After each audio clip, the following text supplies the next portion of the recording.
हमारे साथ हरियाणा की शान दो हरी पगड़ी आ रही है, दोनों से बात करते हैं। आप लोग इनेलो से चुने गए, क्या कहेंगे इस बार? देखिए, सर्वप्रथम हम सभी हमारे इलाके के, हमारे हलके के सभी साथियों का धन्यवाद करते हैं। डवाड़ी की जनता का, रानिया की जनता का हम धन्यवाद करते हैं। एक बड़ी जिम्मेवारी देकर के हमें यहाँ भेजा गया है और हमारा इस हाउस के अंदर हमेशा यही प्रयास रहा है, इंडियन नेशनल लोकदल का हमेशा यही प्रयास रहा है कि जनता की आवाज़ को बुलंदी के साथ उठाने का हमने काम करा है और आगे भी जनता की आवाज़ को उठाने का काम करेंगे। हमारे साथ आदित्य देवीलाल जी भी हैं। बड़ा संघर्ष रहा, इस बार भी लग रहा था कि कहीं मामला फंस ना जाए, आखिर में जीत के निकले। अब कैसा लग रहा है? देखिए, एक जिम्मेवारी लोगों ने दी है।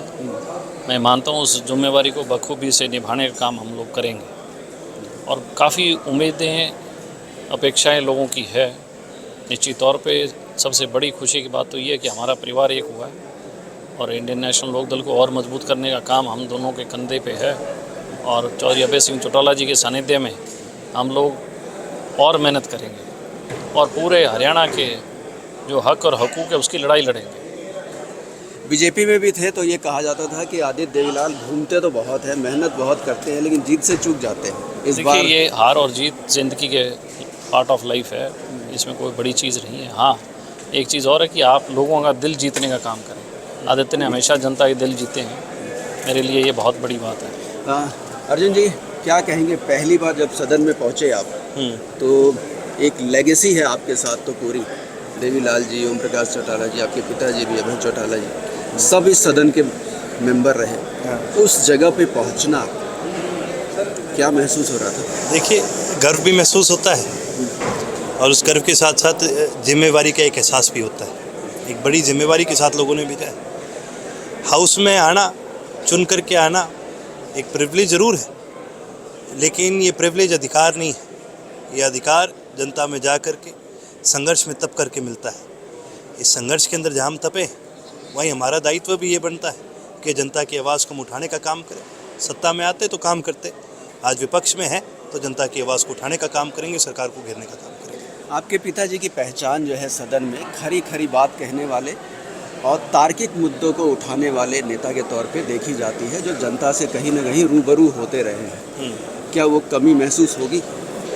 कि आज जब मैं हाउस के अंदर आया तो लगातार कई लोगों से मेरी मुलाकात होती रही। हमारे कई पुराने साथी हैं जो अलग अलग दलों में, उन सबसे भी मुलाकात हुई। कांग्रेस के विधायकों से, बीजेपी के विधायकों से, सबसे मुलाकात हुई। तो सबने मेरे को यही बात कही कि भैया अब तुम आए हो तो पिताजी की कमी पूरी करनी है।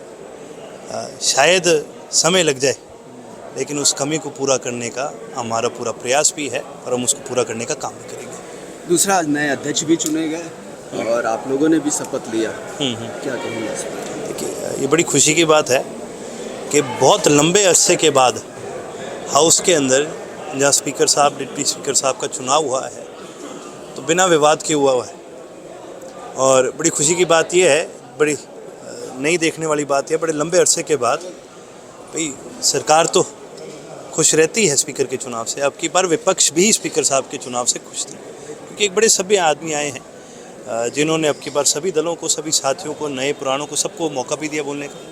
और हम यही उम्मीद करते हैं कि स्पीकर साहब, डिप्टी स्पीकर साहब भी आने वाले समय में जैसे जैसे इस प्रदेश के अंदर और सत्तर आएंगे, उनको लंबा भी करने का काम करेंगे और सबको बराबरी का मौका देने का भी काम करेंगे। अर्जुन चौटाला को हम 5 साल किस रूप में देखना चाहेंगे?